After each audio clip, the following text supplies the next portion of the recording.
Genesis chapter 3. Now the serpent was more crafty than any other beast of the field that the Lord God had made.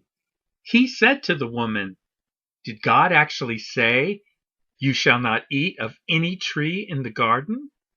And the woman said to the serpent, "We may eat of the fruit of the trees in the garden, but God said, 'You shall not eat of the fruit of the tree that is in the midst of the garden, neither shall you touch it, lest you die.'" But the serpent said to the woman, "You will not surely die, for God knows that when you eat of it, your eyes will be opened, and you will be like God, knowing good and evil." So when the woman saw that the tree was good for food, and that it was a delight to the eyes, and that the tree was to be desired to make one wise, she took of its fruit and ate, and she also gave some to her husband who was with her, and he ate. Then the eyes of both were opened, and they knew that they were naked. And they sewed fig leaves together, and made themselves loincloths. And they heard the sound of the Lord God walking in the garden in the cool of the day. And the man and his wife hid themselves from the presence of the Lord God among the trees of the garden. But the Lord God called to the man and said to him, "Where are you?" And he said, "I heard the sound of you in the garden, and I was afraid, because I was naked, and I hid myself." He said, "Who told you that you were naked? Have you eaten of the tree of which I commanded you not to eat?" The man said, "The woman whom you gave to be with me, she gave me fruit of the tree, and I ate." Then the Lord God said to the woman, "What is this that you have done?" The woman said, "The serpent deceived me, and I ate." The Lord God said to the serpent, "Because you have done this, cursed are you above all livestock, and above all beasts of the field. On your belly you shall go, and dust you shall eat all the days of your life. I will put enmity between you and the woman, and between your offspring and her offspring. He shall bruise your head, and you shall bruise his heel." To the woman he said, "I will surely multiply your pain in childbearing. In pain you shall bring forth children. Your desire shall be for your husband, and he shall rule over you." And to Adam he said, "Because you have listened to the voice of your wife, and have eaten of the tree of which I commanded you, you shall not eat of it. Cursed is the ground because of you. In pain you shall eat of it all the days of your life. Thorns and thistles it shall bring forth for you, and you shall eat the plants of the field. By the sweat of your face you shall eat bread, till you return to the ground, for out of it you were taken, for you are dust, and to dust you shall return." The man called his wife's name Eve, because she was the mother of all living. And the Lord God made for Adam and for his wife garments of skins, and clothed them. Then the Lord God said, "Behold, the man has become like one of us in knowing good and evil.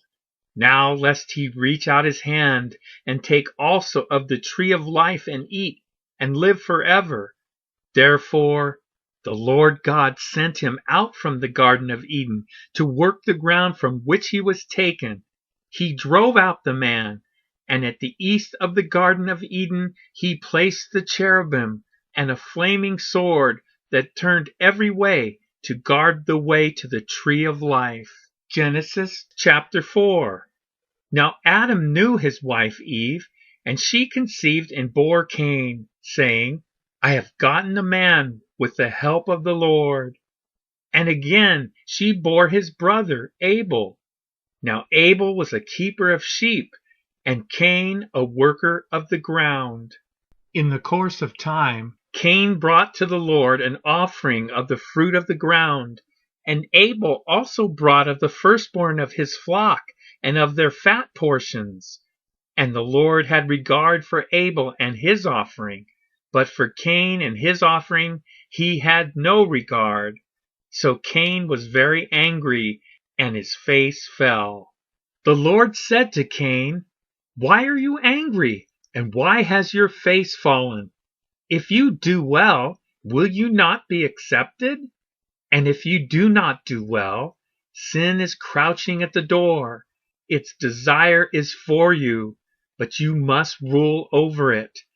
Cain spoke to Abel his brother, and when they were in the field, Cain rose up against his brother Abel and killed him. Then the Lord said to Cain, "Where is Abel your brother?" He said, "I do not know. Am I my brother's keeper?" And the Lord said, "What have you done? The voice of your brother's blood is crying to me from the ground. And now you are cursed from the ground, which has opened its mouth to receive your brother's blood from your hand. When you work the ground, it shall no longer yield to you its strength. You shall be a fugitive and a wanderer on the earth." Cain said to the Lord, "My punishment is greater than I can bear. Behold, you have driven me today away from the ground, and from your face I shall be hidden. I shall be a fugitive and a wanderer on the earth, and whoever finds me will kill me." Then the Lord said to him, "Not so. If anyone kills Cain, vengeance shall be taken on him sevenfold." And the Lord put a mark on Cain, lest any who found him should attack him. Then Cain went away from the presence of the Lord and settled in the land of Nod, east of Eden. Cain knew his wife, and she conceived and bore Enoch. When he built a city, he called the name of the city after the name of his son Enoch. To Enoch was born Irad, and Irad fathered Mehujael, and Mehujael fathered Methushael, and Methushael fathered Lamech. And Lamech took 2 wives. The name of the one was Adah, and the name of the other Zillah. Adah bore Jabal. He was the father of those who dwell in tents and have livestock. His brother's name was Jubal. He was the father of all those who play the lyre and pipe. Zillah also bore Tubal-Cain. He was the forger of all instruments of bronze and iron. The sister of Tubal-Cain was Naamah. Lamech said to his wives, Adah and Zillah, "Hear my voice. You wives of Lamech, listen to what I say. I have killed a man for wounding me, a young man for striking me. If Cain's revenge is sevenfold, then Lamech's is 77-fold. And Adam knew his wife again, and she bore a son and called his name Seth, for she said, God has appointed for me another offspring instead of Abel, for Cain killed him. To Seth also a son was born, and he called his name Enosh. At that time people began to call upon the name of the Lord.